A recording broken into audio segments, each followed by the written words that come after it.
My name's Adam Watling. I'm Client Team Manager at London College of Fashion in our Careers Department. So I'm going to be chairing the session today for you and hopefully get across some good questions and good points that all of you will be find useful and important in today's subject matter. So the structure, just to give you a bit of an idea about how this is all going to work, I'm going to very briefly introduce you to our panelists by name and their title and what they do. Then we're going to go into a couple of presentations from our Alumni Association here at London College of Fashion. I'm going to then get the guys to tell you a little bit more about their background and their experience to really get you excited for our panel discussion. And then Ben, here to my right, is going to do a brief presentation for you as well, just to give you a bit of an understanding of how it's all going to work. So I'm going to stop talking for a bit and just do very quick intros, and then we'll get on with proceedings. So my panelists, for those that you can see, starting with Meghan van Someren from Thompson. She's a Global Planning Director. We're also joined by Jacquie Kavanagh, who's the Commercial Director of Video at Condé Nast UK. Followed then by Meghan Halpin, who's just flown in from New York. She's a Director of Talent Acquisition for Theory and Helmut Lang. And we're also joined by Arielle Klein, who's Talent Acquisition for Theory and Helmut Lang as well. Then obviously myself, who I've introduced. And finally, Ben Wilkinson-Raemer, who's President of the East Coast Alumni Association and Production Lead at Barrows North America. And they will very eloquently tell you a little bit more about their backgrounds than I've just managed to do. We're going to have our first presentation. There's going to be a little bit of shuffling around by the panel so that you can all see us after the presentations have been done, so bear with us. But we're going to start off with Maria Ryan.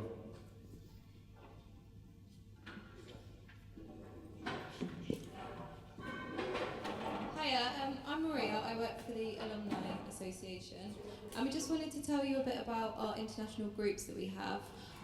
The UAL alumni community is the largest in the world. We've got over 200,000 graduates in 150 countries, and we also have, throughout those countries, a lot of different alumni groups, from China to Russia, South Korea, many more, and two of those alumni groups are based in the States. We have the East Coast Association, which is headed up by Ben, who you'll be hearing from next, and also the West Coast Association, and he'll also update you a bit on their activities. And we just want to let you know about them because they're a great way, if you're American and you're thinking of returning home, or you're thinking about moving out there for the first time, they're basically an immediate creative base for you to use once you get there and take advantage of. They're a great way to meet people socially and professionally. So I'm going to hand over to Ben, but if you have any questions about all the different alumni groups that we have, you can find us after and have a chat. So thank you, and I hope you enjoy the event.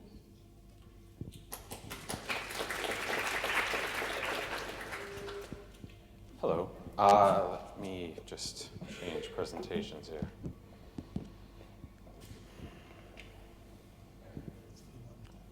What? Oh, I've got one. Yeah.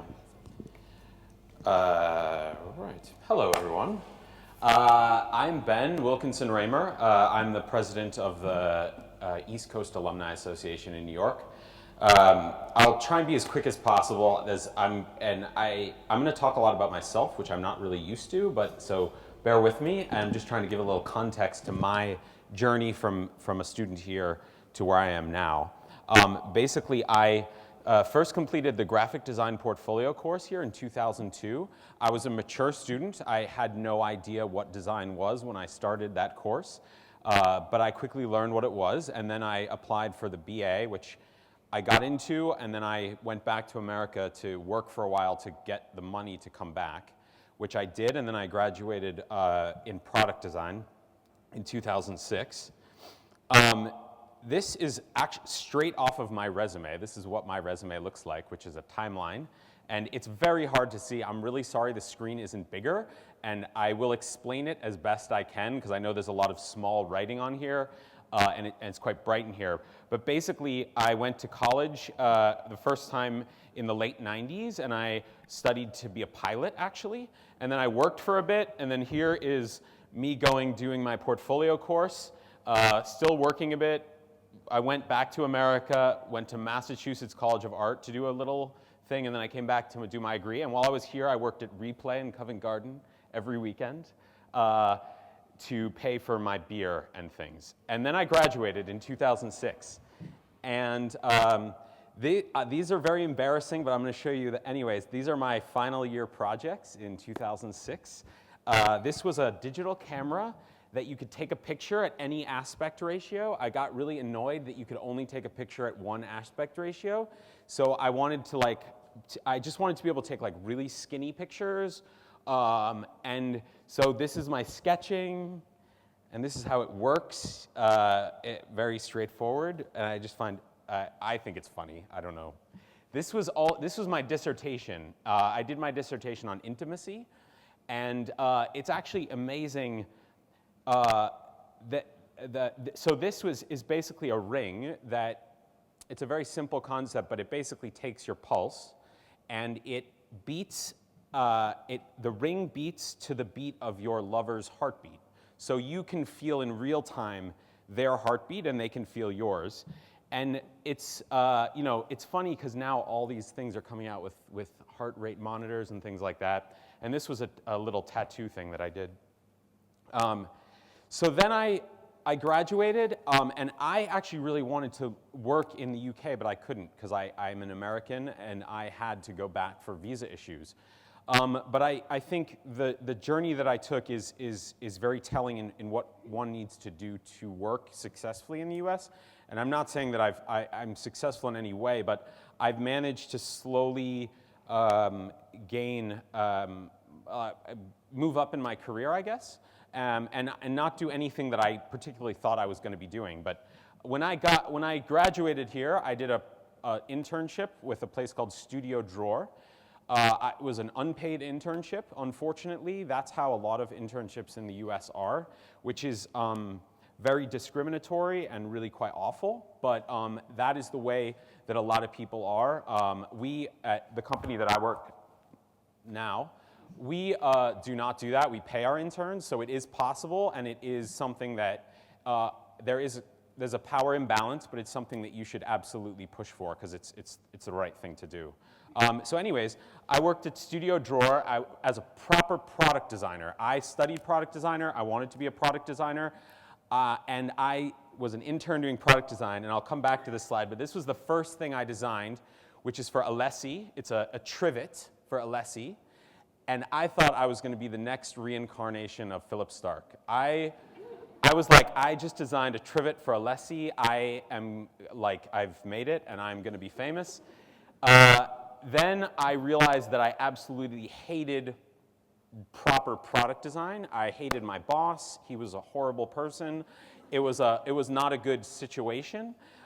So after a very short amount of time, I quit, and I got a job as a model maker. And I had used the model making facilities here, and I'd sort of liked it, but I never really did a lot of model making. And I got a job as a model maker, and it opened my eyes to so much, and I absolutely loved it. I came into my own. It was my first job that people respected each other. It was amazing. Did that for a while. After a while, I decided that I would do my own thing. And so I quit and I started my own small fabrication company, which I made sets and I made custom furniture. I made a lot of stuff for the fashion industry. I knew a lot about really hard materials, and a lot of people in the fashion industry are incredibly versed at soft materials, but when it comes to hard materials, there's a lot of a knowledge gap. And so I would work with them to do things out of plastic and metals that they didn't have the knowledge for. So I used my product design skill to help the fashion industry because I really enjoyed working with them. I ended up doing, I built a lot of the wings for the Victoria's Secret fashion show, if you're familiar with that. After that, I started working for a 3D printing startup called Shapeways. I built a factory for them in the US, in New York. And then I finally ended up at the place I am now called Barrows, which is a retail marketing agency. We do everything from strategy to design and all the way through to execution. Anything which is in a store. So it could be a store environment, or a display or packaging, basically. So that's me. So US versus UK education. I think this is really important, and I think you have to learn how to use that to your advantage. The one thing the biggest difference that I found is that in the US, students are taken through a very rigid structure. You know, you take classes in every small skill that there is. So you might take an entire semester on, say, one computer program. So when you graduate, you will be at the level that they would expect you to be as an entry level a designer to use that piece of software. And that's something that you don't get here. Really, if you want that skill and you feel like you need that skill, that's up to you to get that skill. And the one thing, so I'll spend a little bit of time on this, and I know we don't have a lot of time, but one of the things that this university does better than anybody that I've found is train students how to conceptualize and how to solve design problems through thinking. And that is incredibly important. But when you apply for a job, 99% of those jobs, they are not going to hire you to conceptualize. That's up to the creative directors, that's up to the founders, and that's a problem. That's a problem that I felt when I went in there. They saw you have really great ideas, but you don't know how to use SolidWorks, for instance, which was is a 3D modeling software. And I was really at a disadvantage because the students coming out of US universities had taken, they'd used SolidWorks since they were in their first year, their freshman year.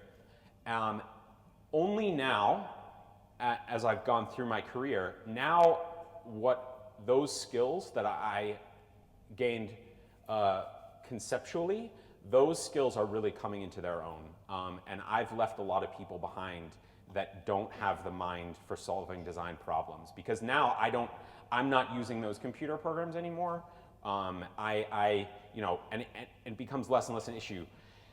So it's frustrating, and I urge you not to get too frustrated with that, especially if you do go to the US, because you will encounter that. And I think if your goal is to go to the US, I think it's really important that you do find out what those skills are and you work really, really hard to get them. I mean, nowadays, any skill, you can probably learn how to do brain surgery on the internet. So I urge you to go as far as you can on your own. And I know that things have changed quite a bit here, and I know that there is a little more focus on skill, but I think obviously don't lose the conceptual side, because that's gonna take you places in the end. So anyways, the US Alumni Associations, there are basically 3 of them, 2 big ones and then one that's sort of just beginning. The East Coast Alumni Association, this is your first point of contact if you want to move to the US. We have this is the board of directors, who is from a range of disciplines and a range of levels within those disciplines. We have curators at some of the biggest art collections in the world. We have television presenters. Luke is one of the partners at Pentagram, one of the great graphic design companies out there. So we have people that work in every discipline, and this is just the board. So the Alumni Association is a much bigger group of people, and they have access and hire people just like you. The company that I work at, Barrows, we hire University of the Arts graduates. I sit next to one. We have 3 in our office in New York and many more throughout the globe. We have social events. This is one that just happened in February at NYFA, which is, I would write that down, New York Foundation for the Arts, which is Felicity, who's not actually in these pictures, but she actually works there and she's on our board. This is a great organization for people, not just in New York, but in the US. They give grants to artists, they help with immigration, they are an incredibly good resource, and they are always welcoming people who are from the arts community. The other place to go, and I suggest you do this, is to join our Facebook group. it's really easy to just post something and say, hey, I would love to do an internship in New York, and is anybody looking for anybody? We have a good group of people on this right now, and it's growing. So we also send out a newsletter which we can get you involved in as well. So this is just the East Coast. I quickly want to just invite Leo up, and Leo is looks after the American Society here at UAL. He's a first year in what are you studying? Film. And can I have the mic for Leo? And he's just going to say something quickly about the society. Hey everyone, I just want to let you know that the American Society is based here in London, and what we set up to do is basically help incoming and outgoing American students, but then also any students who are thinking about studying abroad in the US or eventually working in the US. And as we're a new society, we don't have many members, but if you're interested in getting involved, there's some sheets on the back table by the door. Just put your email address or drop us an email at usartslondon@gmail.com. And yeah, if you'd like to get involved, help run the society, we're very keen to support any ideas you all have so that, yeah, we can get things done. Thanks, everyone. Thanks, Leo. Here, hold that. Thank you. So this is the West Coast Alumni Association, headed up by our president, Angie Stimpson. And if you want to go to LA, she would be your best point of contact. She's not as scary as she looks. It's hard to actually see what she's doing, but she looks quite scary. She's very nice. So they have, the West Coast Alumni Association has done a gallery show. They've actually done 2 of them. This is their most recent one, and it's basically working artists and designers at the LA area, and they set up a gallery show which sold quite a bit of art, is what I understand. We're going to be putting one of these on quite soon in New York as well. Here are some of the artists.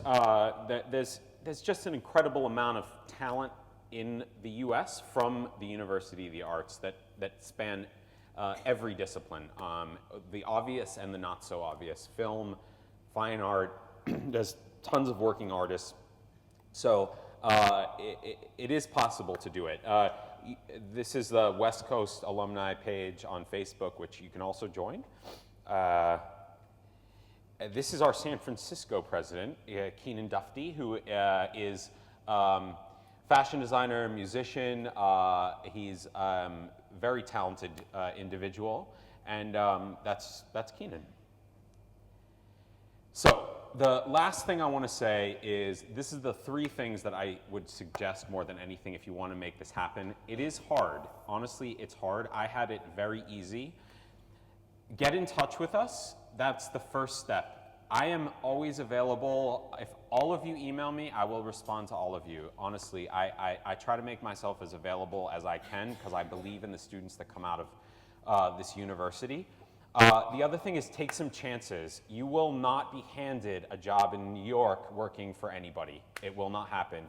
You really have to take some chances, whatever that is.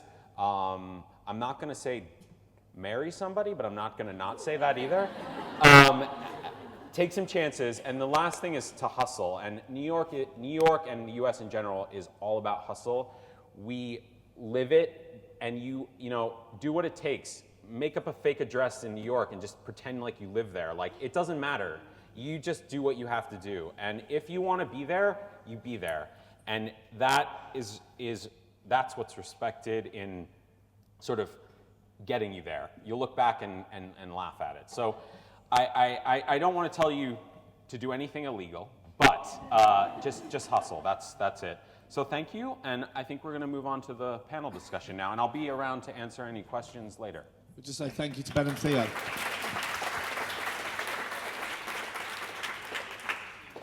All right, thank you. Well, hopefully you all agree. There's some great information there from Ben, and thank you, Theo, as well. I'm going to go straight into some kind of introductions and let the guys introduce themselves, tell you a little bit more about their backgrounds. Arielle, you, John the short. I can't forget it. I'll just pass it over to you to introduce. Sure. Hi, everyone. My name is Arielle. I've actually worked in New York my entire career. For the past 2+ years, I've worked at Theory and Helmut Lang in the HR department as a talent acquisition manager, working on a variety of different roles, everything from really design to merchandising, planning, and then some more corporate roles as well. Prior to that, I worked in the talent acquisition department at Coach. And before that, I worked in the HR department out of industry. I was at Sony Music Group. So I have, about 8 years of experience working in New York, and happy to answer any questions you guys have. Hi, I'm Meghan Halpin. I am the Director of Talent Acquisition for Theory and Helmut Lang. I actually started my career, similarly to your story here, at a creative agency working on product development and graphic design at a creative house. So I was the head of HR there for about 6 years. And I've been at Theory and Helmut Lang for the last 2.5 years or so. I have been to Central St. Martin's the last 2 years and really enjoyed the students I've met, and happy to be here today. So thank you for having me. Hey, my name is Jacquie Kavanagh, and currently I am the commercial director of video content at Condé Nast in the UK, but I started my career, I actually have dual citizenship. So after university, I was in Edinburgh, and then I went back to the States. Could not get a job to save my life. So very much hustled, as Ben said, and decided to start a company, which we did and is still going today, I'm really proud to say, called the Participation Agency, if you want to check it out. We just did a bunch of really crazy projects that got press, so that then I was able to start working in real companies. So I left New York and came back to London, and I started working at Vice Media Group, and I was there for 3.5 years, and I recently left in December and joined Condé Nast to basically commercialize video content across all of our titles, from Vogue to GQ, Wired, and yeah, so that's it, and I'm totally interested to hear from you guys and answer your questions, and if I can help at all. Hello, excuse me. I'm Meghan. I am in advertising. I'm with J. Walter Thompson, and the role that I play in advertising is considered strategic planning. So for those that don't know what that is, the way that I typically describe it is it's kind of like hack psychologist meets creative muse. So I do a little bit of research, I do a lot of analysis, I write a lot of briefs, I do lots of sort of strategic development, understanding business problems, creative solutions, and I get to kind of bridge the sort of ideas and kind of the business side. So I've kind of lived a little bit all over. I'm currently in a global role.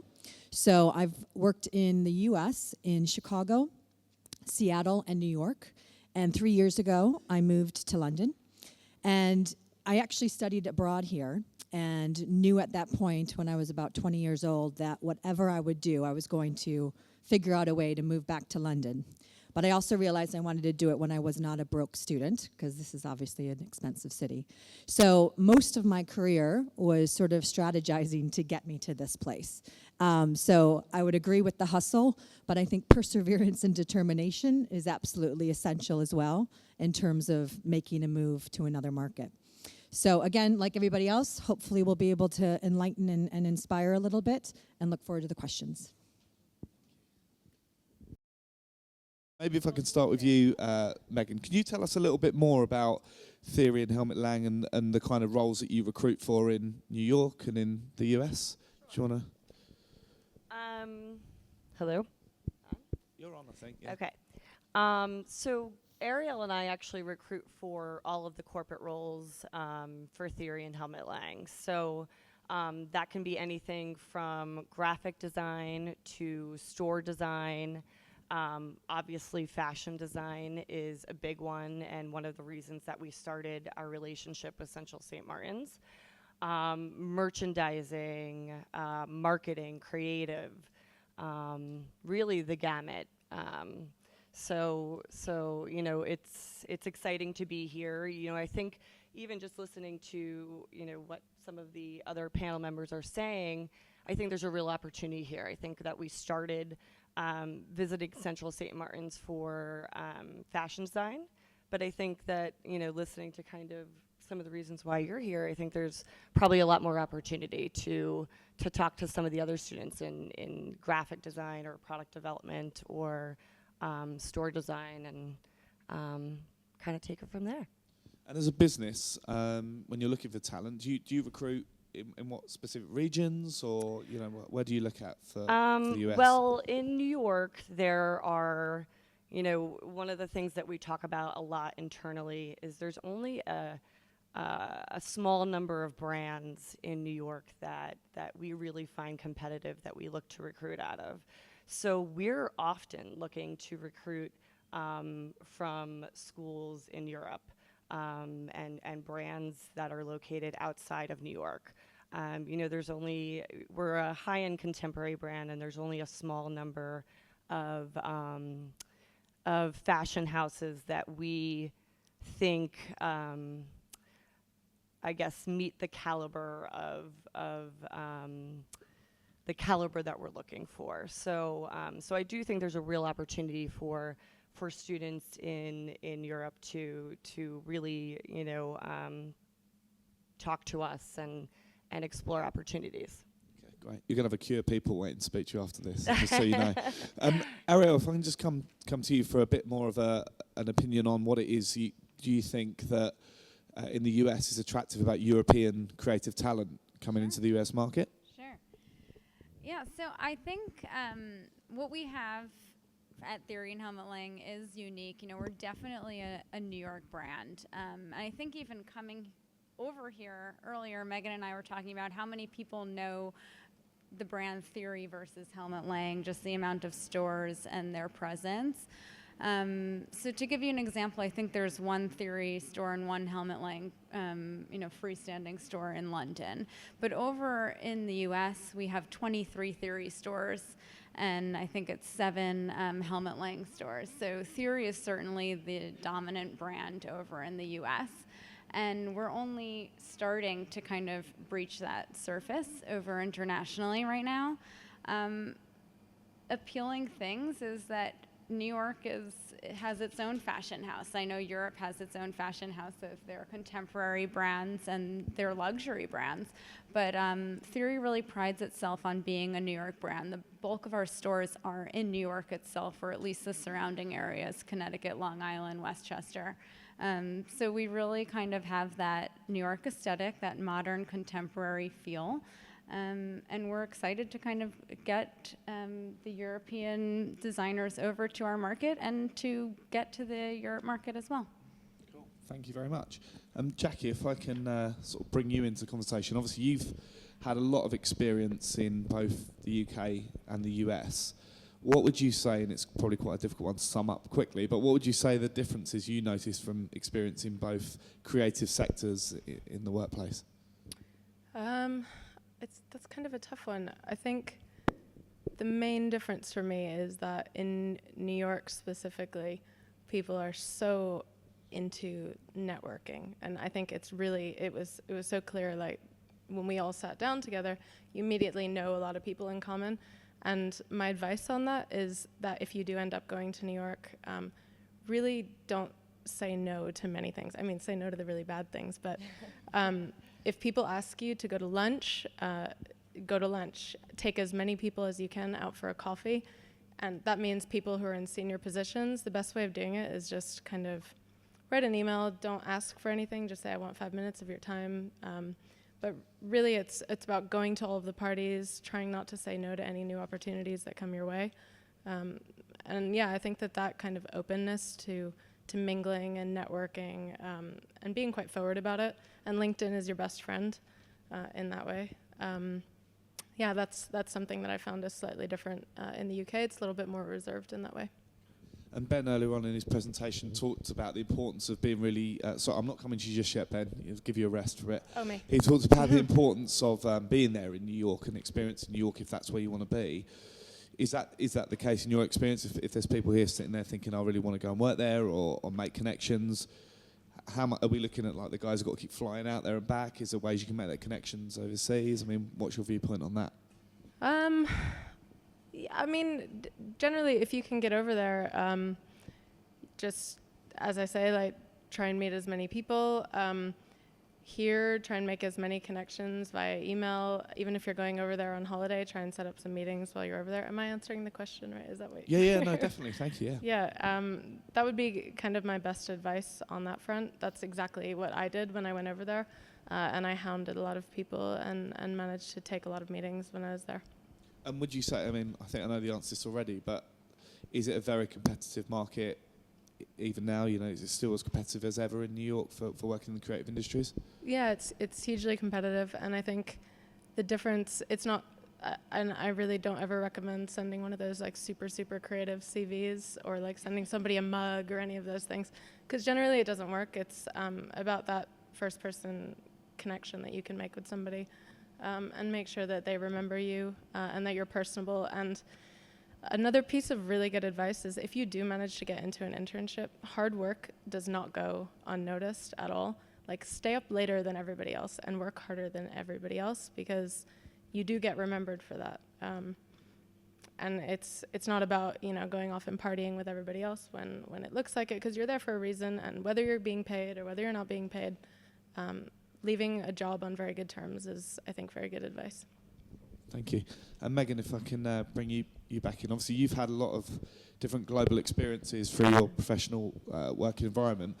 But thinking about the US, what sort of advice would you give to our students here who are considering sort of either relocating or going back there? Well, I think everything that Jacquie said, I completely agree with. I mean, you can't get a more competitive market, and really, even if you go West Coast to East Coast, you know, as chill and laid back as markets like LA and even Seattle are, they're all upping their game. So I think be aggressive, be bold, be determined.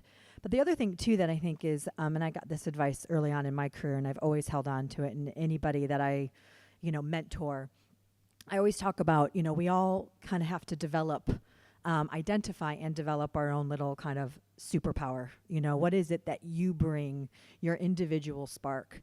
And what's brilliant about people, kids, students, individuals at any age that are living abroad, and then bringing those experiences to another market and bringing those experiences to their work, is that's inspiration, that's creativity, that curiosity gives you an edge. That's what sort of raises you above potentially somebody else. And again, it's not coming at it in sort of an arrogant way, but it's being proud of everything that you've experienced in a unique market. And you're in London, for Christ's sake. I mean, my God, there's inspiration around every corner. And so when you go to different cities, and I travel quite a bit with my job, and sometimes you just walk around and you can't help but absorb all of that. And you take that into a room and you confidently speak to that, and you talk about that as your muse and that as your inspiration. That is very unique. And I think the experiences that you guys all have in the room, whether it's Americans living here, studying here, or Brits that are going, or anybody from any market, that is a unique superpower that, you know, foster, develop, and kind of make your own. Cool, thank you. And Ben, sort of something you touched on in your presentation was internships, which is obviously from a careers point of view something that we still compete with in London. You know, what are the fair internships? What's a fair rate of pay? How much research, or maybe let me rephrase it, how common is it that if you want to relocate or you want to move to the US, is it a rite of passage? You're going to have to do that? Is there ways around it? Is there a way to negotiate it? No, it's not a given. But so you get 3 months free. You know, you get if you want to do this, you can move to the US for 3 months on a vacation, and if you hustle and if you say in those 3 months, I'm gonna do my absolute best to get a job or get an internship, it's free reign, you know. That's what I would suggest. I'd suggest sleeping on somebody's couch, eating tins of beans. Like if that's a goal, you can do that. And so I think there's many different ways to get a job. There's many different ways to work. I know when I did jobs when I was working there. I didn't have to, but I got a job in cash. And so there's still jobs that you can do to make extra money if you're there on holiday. So it's not. And in today's day and age of this sharing economy, you know, if you're creative and you're making things, you can sell them. I mean, there's just a million ways to do it. But and if you want to go the normal route, you can get an internship. I know a lot of people that get an internship.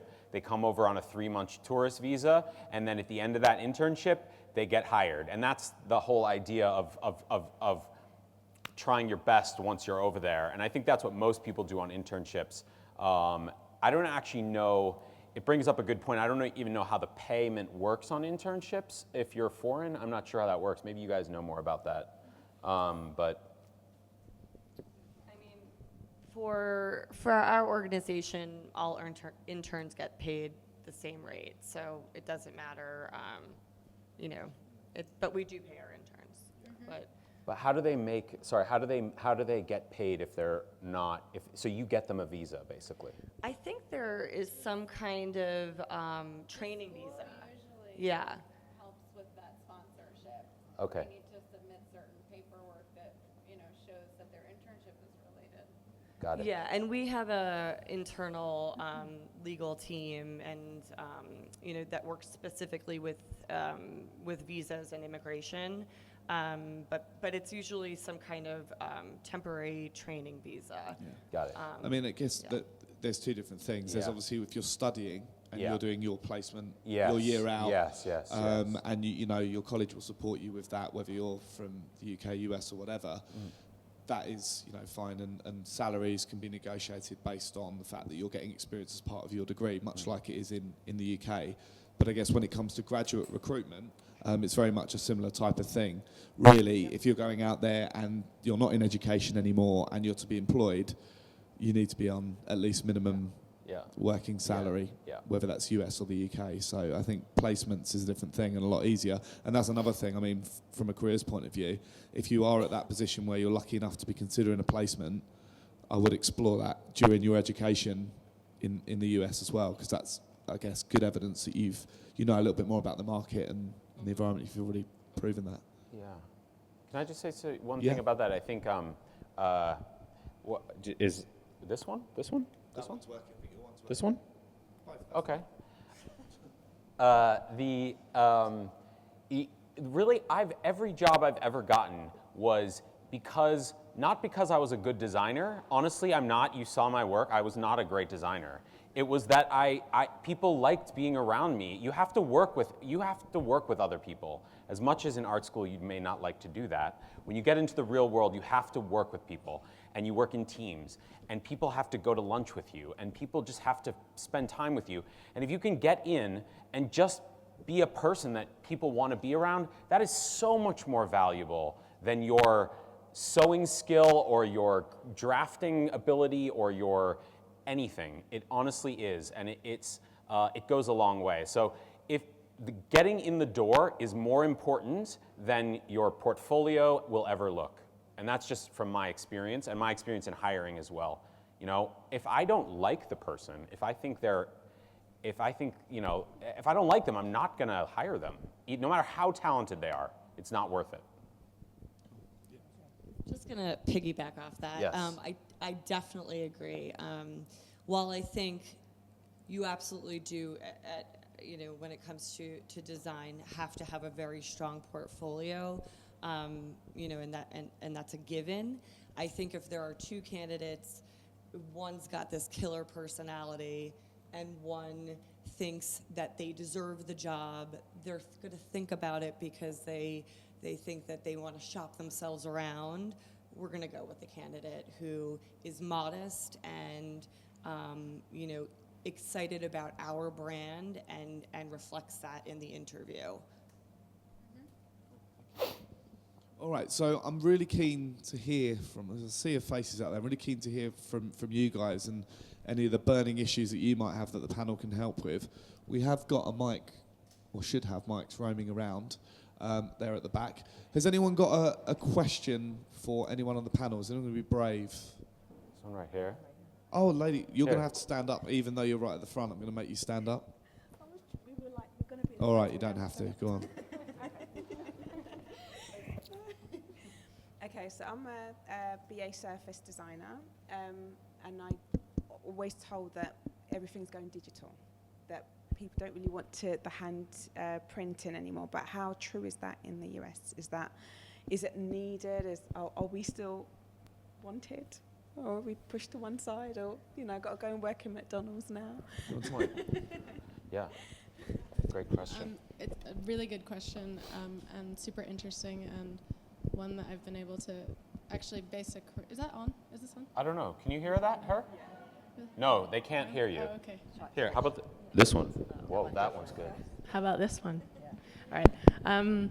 Yeah, it's a great question and really interesting, and one that I've been able to base a career on, and I've actually recently had very different thoughts on it. Obviously, I was at Vice for a long time, which is a very video-driven platform. Started as a free magazine, but now has evolved into people only really associating Vice with, the doc content and news and things like that. And I think the magazine is now produced at a loss to the business, so it's kind of a marketing activity for them. But that said, I've now gone to Condé Nast, and Condé Nast is 100 years old and a print magazine company to its core, produces some of the best magazines in the world and the most iconic.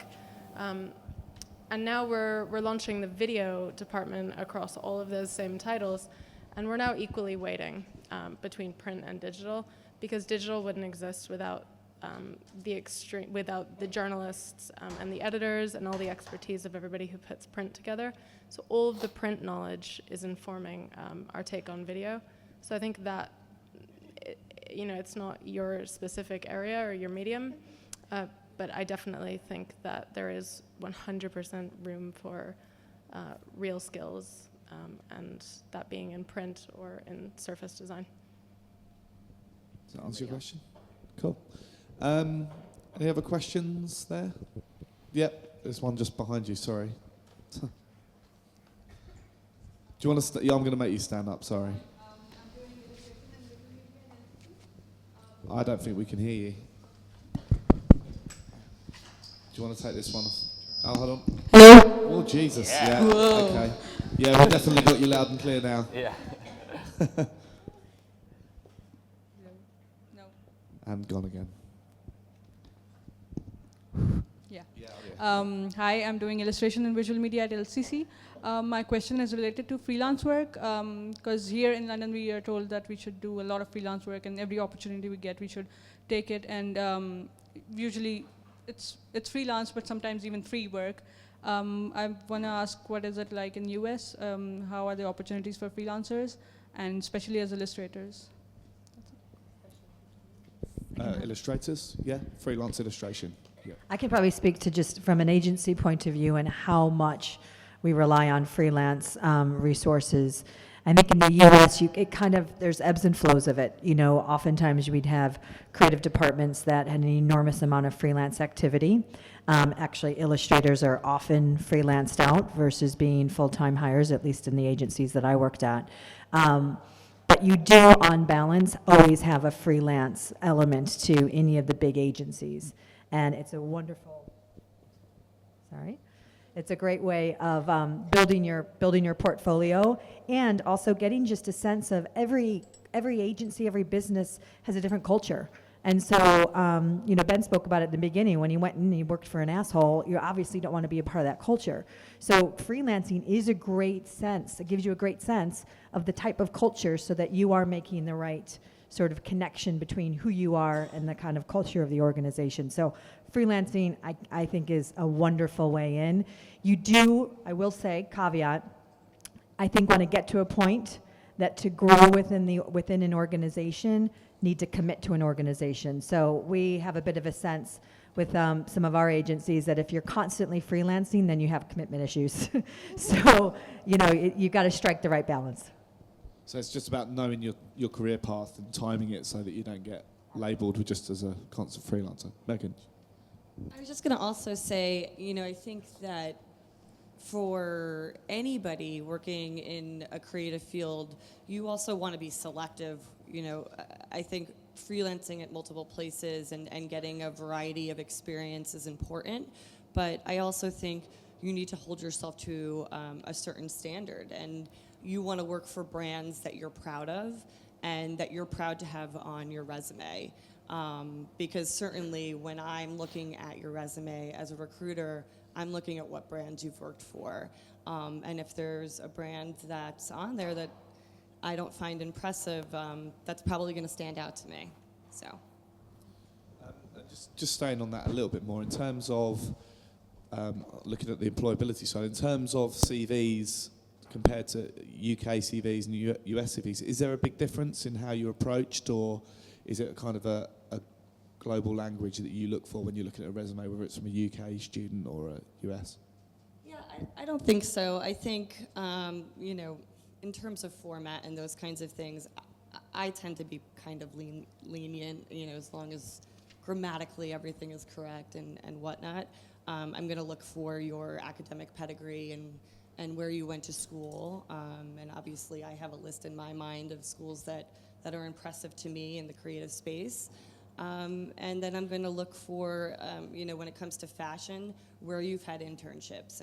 And that's where, you know, I think being based in London and in Europe, there's really an advantage when it comes to opportunities in New York, because I just think there's a lot more fashion houses based here that we want to see, whereas in New York it's much more limited. So I think there's a real opportunity there, you know, specifically for fashion. Just one more thing as well. Would you be able to comment on the route of getting into the US, being employed in the US? Is it possible to look at maybe sort of US brands who are based in the UK and getting in that way, so you can work that? Is that something to consider? I don't know whether that's...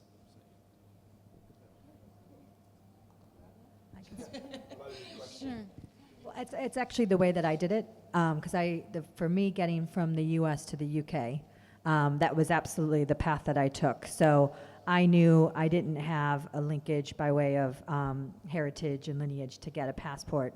So what I needed to do was kind of, again, have the long game and the long view. So I needed to establish a few years in the agency that I was at, which was Leo Burnett at the time. I needed to establish myself within that agency with a client that had a global footprint. And then once I proved myself in a US role, I moved into other market roles to then get into a global role, to then show value and say, hey guys, if you want me to stick around, move me to London, and then negotiate that way. It took me 5 years to get to that. But I did go that path, which was within an agency. I find that really interesting as well, that actually we're all talking about, you know, the US obviously as a goal. That's probably, I imagine, why a lot of people are here, and that's fantastic. But there is obviously an element of realism as well, and building up your skills and your qualities in a creative city like London is no bad thing, whilst looking for other ways in as well. I saw Ben, sorry, you were nodding your head quite a lot about that pathway. Is that something that you've seen from other people? Or? Yeah, no, I was just nodding. What everybody was saying was true. We do that at Barrows. We hire people who specifically say they want to go to another country, and we will put them in a role at a specific global location to move them. And so I think it's great. Global companies usually have a lot of flexibility, and they enjoy people moving around the globe, and it gives them an advantage over their competitors when they get talent from all over the globe. So it's absolutely a good way to try and move around. And I guess as well, another thing is, I suppose when you're younger or you're studying or you just come out of university, the fact is that not everyone, but you may not have a family or those sort of ties that stop other people going off and doing that stuff. So there's always that market for people who are willing to try, which always amazes me, because I think that'd be fantastic. But there's always that opportunity. Cool. Sorry, went from freelance illustrator to all around the world there. Has anyone got any... good. That's always a good sign when hands start popping up. This person here. Thank you. So basically I have a 10-year tourist visa to go to the States, and I have a decent amount of work to work as an illustrator, as a freelancer as well. So does it mean that I can just go to New York and then every 6 months go for a week in Mexico and then just go back to New York? Do you know that? Okay. Yeah, sorry. Could you just say that again for us? So you've got a 10-year Yeah, so I have a 10-year tourist visa. tourist visa. US visa. So I'm not very familiar, but maybe you know better. But does it mean that I can just go there and work for 6 months and then just move to, like, go to Mexico, I don't know, like somewhere else for 1 week, just so I can't stay longer than 6 months? If that makes any sense. We know nothing about that. Okay. We are not immigration lawyers, Yeah. and I would welcome that discussion to happen because it's very important. I'm sure a lot of you have immigration questions because that is honestly the biggest. It's the elephant in the room in this whole discussion, and it's very important. There are many different visas. There's many different ways to do it, and some are easy, some are incredibly hard. But it's not really what we are experts on, and so I'm sorry about that. I wish I was an immigration lawyer because I would be rich. Arielle's going to be brave and try and take it on. Okay, sorry, go ahead. Yeah. I'm not adding anything to the immigration piece, but to answer your question, if you are given that tourist visa, I think it's important not to jump around so much. In the U.S., it's really important for us to see commitment, longevity, stability, and a job.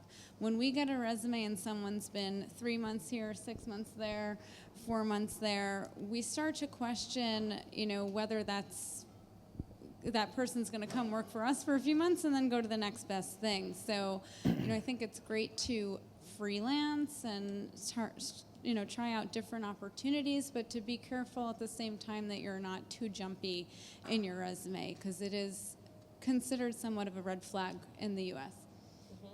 I mean, my viewpoint on it, if I can, is from obviously working in the careers department and obviously working with a lot of international students and UK students, is really kind of, again, we touched on it, like realism. Like, what is it that you can be doing that is legal, but still allows you to make connections in the place that you want to go to ultimately? Because, even with all the great experience, like Meghan's got great experience and would have had great experience, but still had to bide her time to get appropriately positioned in the UK from the US. And I think if you can look at it, and you don't want to get yourself in trouble or anything with immigration, but if you can maybe say, well, I've got a visa that will allow me to spend a bit of time in that city, and I'll go there and I'll try and meet people just to get advice or guidance or, mentors, get yourself a mentor in that place that you want to be. But also you've got to be understanding and realistic that might not happen immediately, and build up experience where you can be legally, whether that's London or whether that's Mexico, or whether it's that you sort of mentioned there. And while you're doing that, keep networking, keep aiming and targeting at the place you want to go, because no one's got a magic wand, unfortunately. But what can happen when you do network and when you do put yourself out there in the right way, people will notice you and people will like that approach, and you'll never know who invests in you. So rather than, I've met people before who are going, well, I only want to work in the US, I only want to do this. I'm like, but realistically at the moment you can't do that, so what are you doing in the meantime? And they're the people that don't succeed if you just sit still and wait and go, well, that's what I want to do, and that's all I'm focusing on. Think about other ways you can spin plates and get other things going on. Is that okay? I hope that was all right. Questions popping up. I did see a gentleman right at the back there earlier who put his hand up. There he is. I'm forcing you into it now. You committed. Hi. I'm graduating product design in a couple of months, and I started looking for some applications for junior designers in the US, just to kind of see what's available. And they all kind of say, I'm European, and they all kind of said, don't apply if you don't have a visa. I know it's not like completely the same visa question, it's just more, so how should you go about that? Should you then try to say, well, I'll maybe become an intern or for 3 months, or is it a general thing that junior designers is not really? Sorry, is your question, you've been applying for jobs and they are saying that you need to, can you repeat it one more time? Oh, yeah, sorry. It's just saying all the application kind of said for junior designer positions that you needed a visa, and where the senior positions weren't. So, I mean, I think that's, kind of the nature of the beast, is you're going to run into organizations. Some will sponsor students for visas, and some will not. And so that will be part of your research when job hunting, and one of the first questions you should ask when you're reaching out to, HR individuals on LinkedIn and whatnot, does your company sponsor? And what does that process look like? I'll be in New York for over the holidays. Is it possible for me to show you my portfolio? But I think that's just some companies sponsor, some do not. So. Can I? Oh, go ahead. I would say really quickly on that is, if you've identified a company that you want to go and work for, and it's a big company, and most likely if you come across that in an application process, it's going to be one of those awful forms that you have to fill in, and then you have to attach a CV, because who actually makes a CV now? Everybody has LinkedIn. But, sorry. I would say identify that company and then find the creative director or the lead product designer who left and started his own company. Find that person, because no doubt they'll have a website and they'll be really, really excited and eager to hear that you liked their work at the previous company and that you're available for an internship at a smaller company. Yeah, I would just like to follow that up. I think I would say don't apply to that. They're almost, and that's easy to say, and there's a lot of the jobs will say that, because from the company side, it's a lot more difficult to sponsor somebody, especially a new graduate. It's a lot of money, and there's no guarantee that you will be a success. And so I would go exactly that route, is to find the alternate way, and not to that job, but the other smaller offshoot company, and get your way in there from one of these other sort of sideways. Yeah. Yeah, I mean, another thing, if you really want to sort of take it to as far as you can with that. I mean, the other way around it is, again, a bit like Jacquie was saying, to find out who's involved with that role or who's involved in that company, and instead of maybe applying for that job when really you're going to come up against a brick wall, look at it in a different way and actually see if you can find out who some key decision makers are in that business through LinkedIn or whatever, and maybe just send them an email, get in touch with them and just say to them, look, the reality is that I don't have a visa and I know that. Is there any advice you could give me in terms of if I came back to you in 2 years or 3 years or a year, and get people talking to you where it's not, have you got a job or can I get this job or not? Start to think about other ways in which you can approach people, and I'd say that for everyone in this room. I speak to recruiters all the time, and the thing is, it's like, I've just got a yes or no option here. I would say yes, you can apply, or no, you can't. But actually, if people start approaching us for advice or guidance as students, just like everyone here who's given up their time to give advice and guidance, people are willing to do that if you approach them in the right way. And you never know, they might like that approach and say, well, look, come back to us in a year or two when you've got X amount of experience and we'll look at sponsoring you. So again, it's about patience, and it's about being mature about your approach to it, and not just saying, well, I'm just going to keep applying and getting rejections. So that's my second lecture out of the way. Other people had their hands up here. I'm going to go with this lady. Sorry, all right, let's go here. It'll be easier, and then I'll come to you. Yeah, perfect. Hi, I'm doing the fashion buying and merchandising course, and actually I do plan to move to New York after my graduation to take a chance from the intern. But actually I did several interns in London for luxury brands. The problem is that they get interns so easily, so you come quickly, then you go, because they have a new interns come to instead of you. So what makes you, for HR, for director to look after, you would like to spend extra money for international staff to get a working visa. Is that any possible for this kind of thing? Do we want to? So there's a question: are we open to spending the money to sponsor somebody for a visa who has strong international internships? I just guess if someone is really good, but she or his international staff didn't have the working visa in New York. So is any possible you would like to help a junior position staff to get a working visa? We have sponsored several. We have moved interns into full-time positions that required sponsorship, especially in design. I think we had 3 or 4 just in the past year.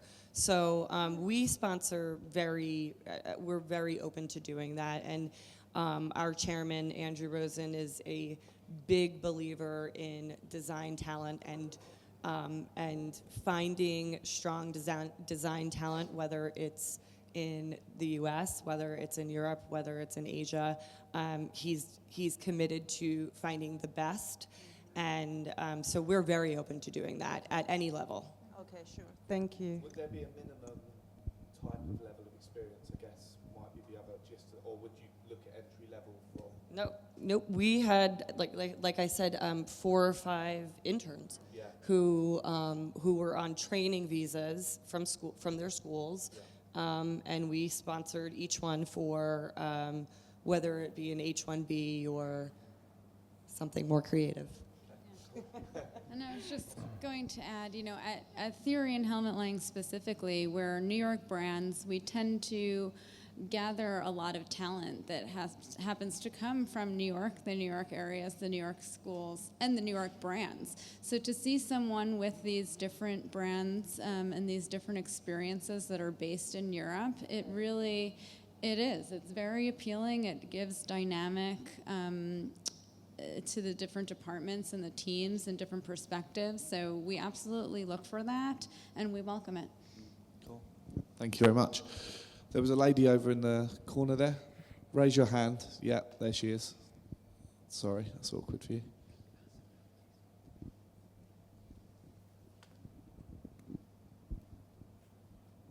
you want to stand up? Thank you.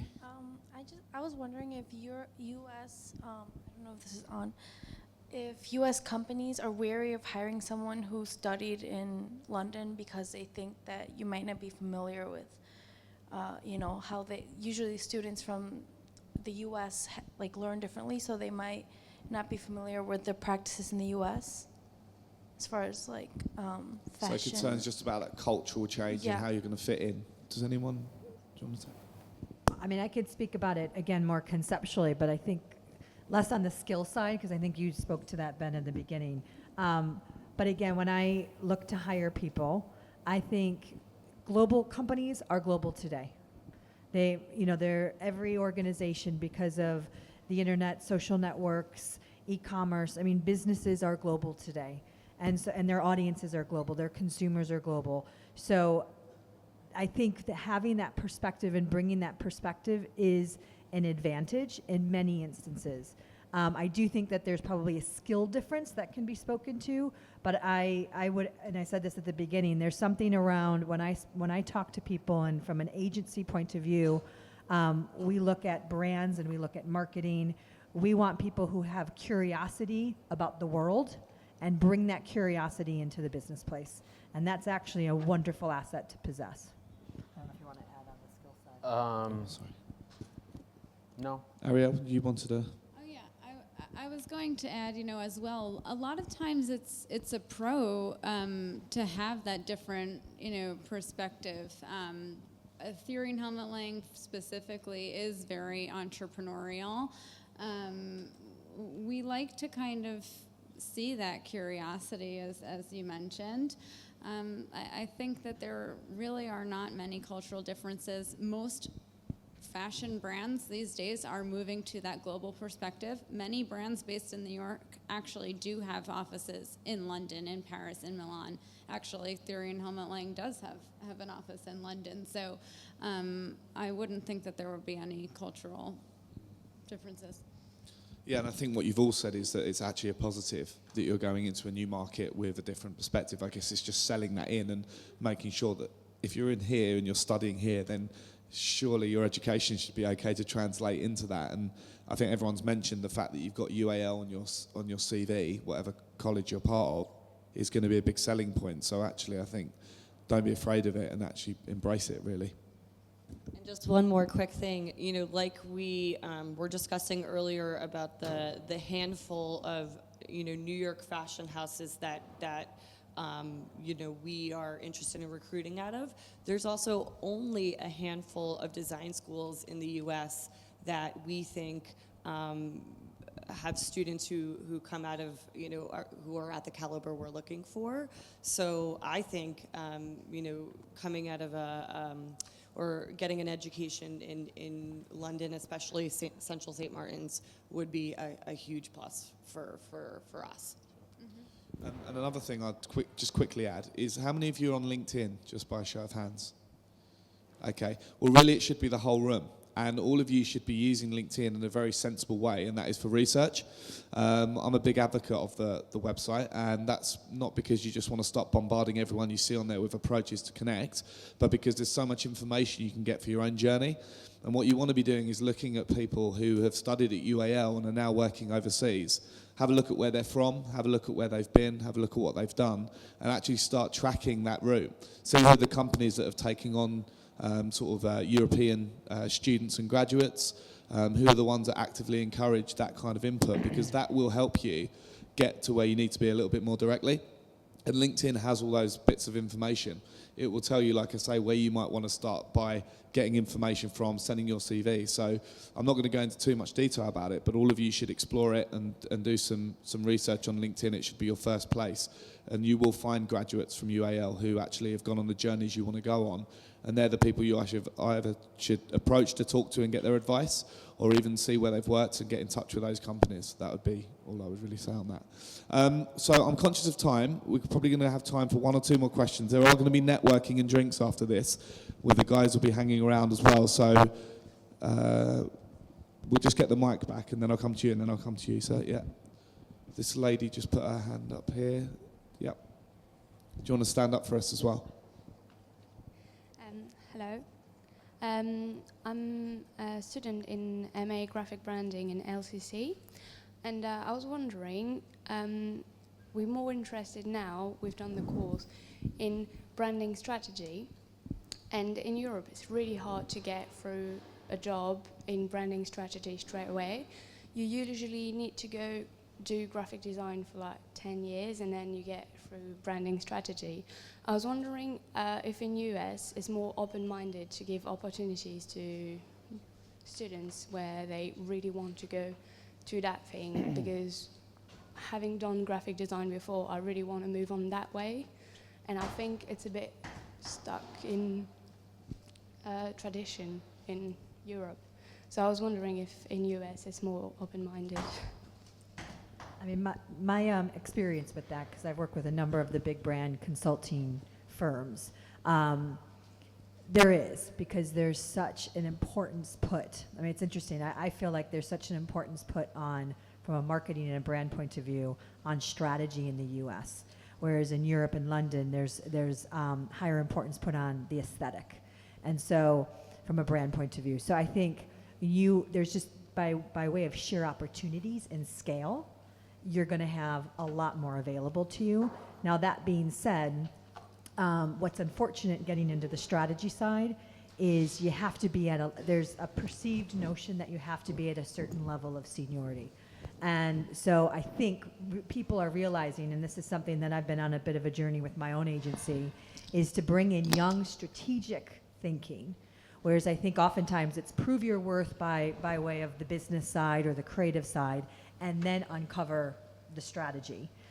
Now we're realizing the sort of untethered, untainted innocence that you bring from a strategic point of view. You ask questions that those that have been in the business for too long forget to ask. And I think more and more we're seeing, and in this market as much as in the US, that we need that. We need that fresh, untainted perspective. And again, it goes back to how you position yourself. So you shouldn't let somebody say, well, you know what, you don't have that experience in strategy, so why don't you go on to design, and turn that into an advantage and say, you know, I've been living abroad, I'm bringing experience from a new market.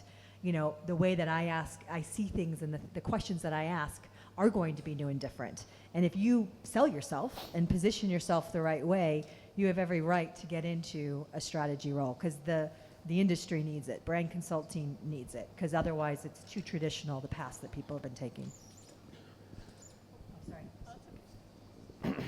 I totally agree with all of your points, and my other recommendation on that would be, if you're struggling to get in somewhere, and again, I'm taking that like weird crafty back route again, but I'm sure that you guys all, if you're friends with people who go to school here, have insanely talented friends. So maybe some of them are starting brands. You can do work for free, and do work for free for people who you think are going to succeed, because when they succeed and their company becomes really big, then you're the one who did the first branding, or you did the first consulting. And I can't put enough emphasis on the fact that while you have these skills and excitement, get them online as much as you can. Just start building your online profile. It's something that I didn't do enough, and I really wish that I had done a lot more. But it's invaluable to do that work for free at the beginning, so you don't have to do it later.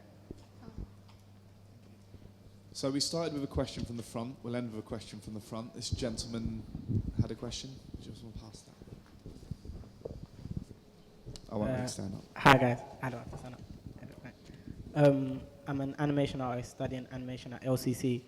And moving to America to do an internship was actually going to be my next step. Looking to get an internship, as I said, maybe next year. And I wanted to know what the best companies to approach and to look at, obviously outside of Disney and Pixar. Like obviously you might want to look at the smaller companies to get your foot through the door. And I wasn't really sure what direction to go in, so I was just going to ask you guys what would be the best route for me, do you think?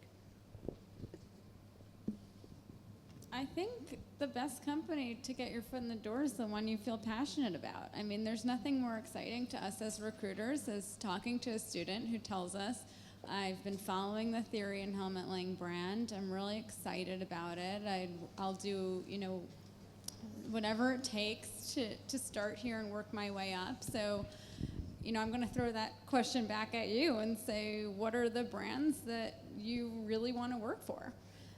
Because that will translate in your interview and your application process.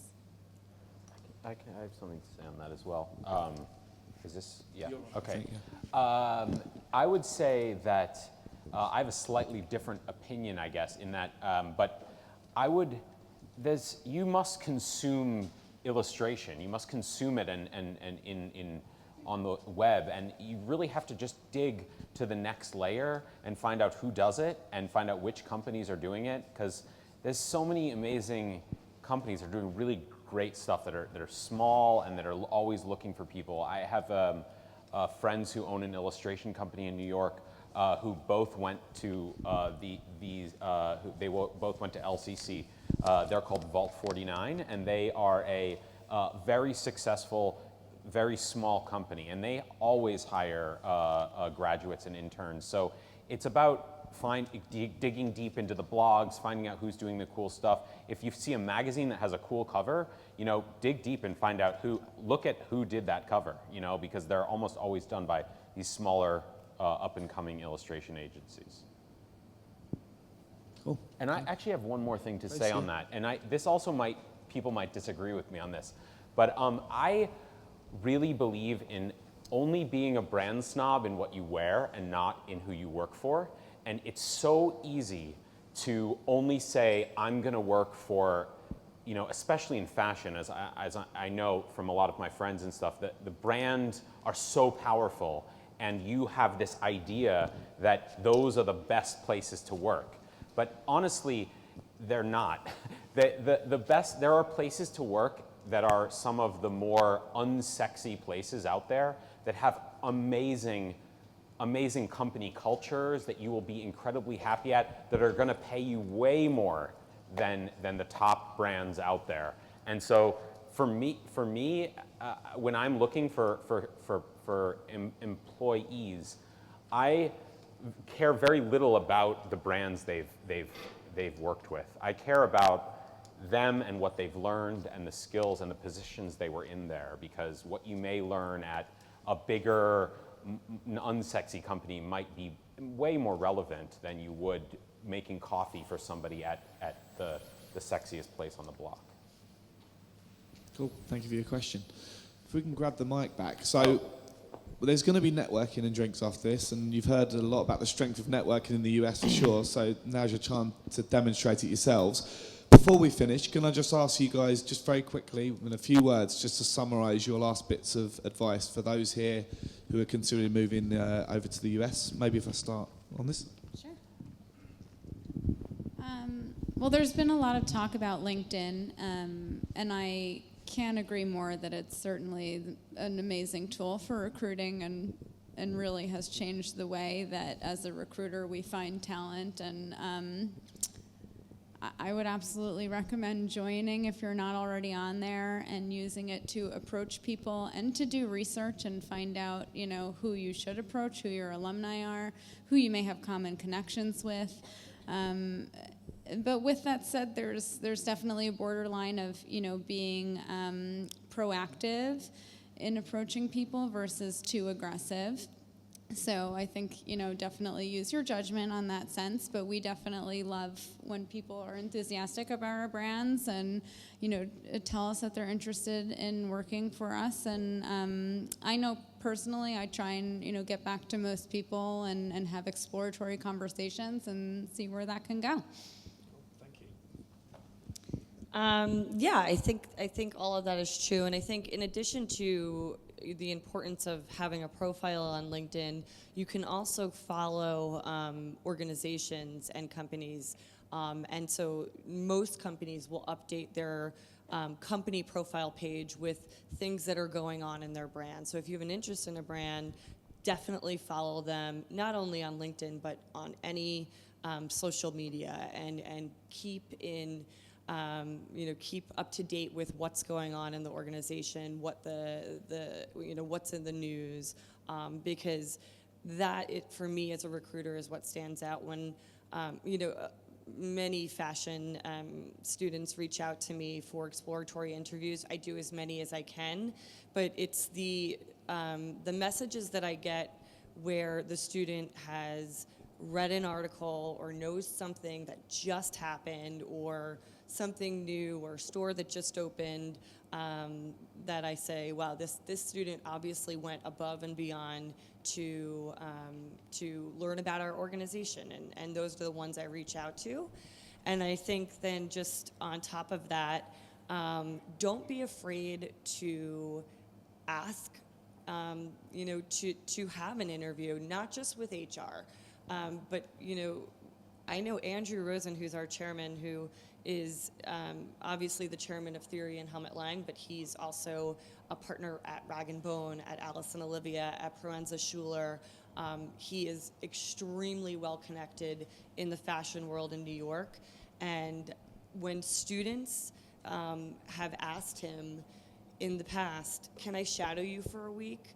It's not uncommon that he will say yes. So, don't be afraid to reach out to that, high profile person and take a shot in the dark and see what happens. I totally agree with that point about reaching out to the most senior person that you can find as well is often a really good strategy because they're really surprised that you reached out to them. My advice is, and it was the advice that when I moved to New York, the girl who I ended up starting a company with gave to me. And I was nervous about everything, but she said, fake it till you make it. And that has stuck with me my entire life. And I remember the first client that we ever got for our company, and it was a big fashion brand, and we had positioned ourselves as this very cool creative agency with absolutely no clients. And we took her out for drinks at this place called Freeman's in New York. And she ordered a $17 cocktail. We all ordered $17 cocktails, and it was all of the money from my bank account. And I just swallowed, and we ended up signing a deal the next day, and then everything went from there. But that was my advice, is just always be that little bit better than you're actually doing. Yeah, I mean, I think I agree with everything that everybody said. The only thing that I probably would have to add that is, you guys are in an exciting and very scary position. I think we all probably remember being in your shoes. And, the one thing I would just remind you of, and I'm a firm believer that we all have our stories to tell, and you guys, you've been crafting your stories your whole lives. Have an eye to and start to think about what is the story that you want to continue to craft. And have a little bit of that future vision. And you know what? It's not a linear line. You're going to zig and zag, and it's going to go all over the place. But it's probably easy to sit in your seat and say, I want to be in New York at this agency or this design firm or doing this the minute I graduate. I can't stress enough that it is, yes, determination, but it has to be patience as well. And if you know that in a year from now or 2 years from now, getting to that place is actually going to be right for you because you want to get the right skills and experiences and package yourself up in a way that is appropriate, have an eye to that. Because failure isn't, I didn't get to New York the week after graduation. You know, think about the longer term and how you can get there, because it's all part of, you know, creating that story of yours. So good luck. Hello? Okay. I would say, I guess every year that you work, it gets easier to get a job. That's you, and so just getting some work and doing it, and you're basically at the hardest point right now. But honestly, I would give everything to go back to my first year again because it was so much fun. So I guess don't rush out the door because you have just an amazing opportunity here. But when you do decide, you just have to just do a lot of work and just work as hard as you can. So that's all I have to say. I've said probably too much. Guys, well, thank you very much for all your questions. Sorry if you didn't get a chance to ask. There will be a chance hopefully afterwards. Thank you for your patience and for listening. Can we say have a huge round of applause for our panel as well today?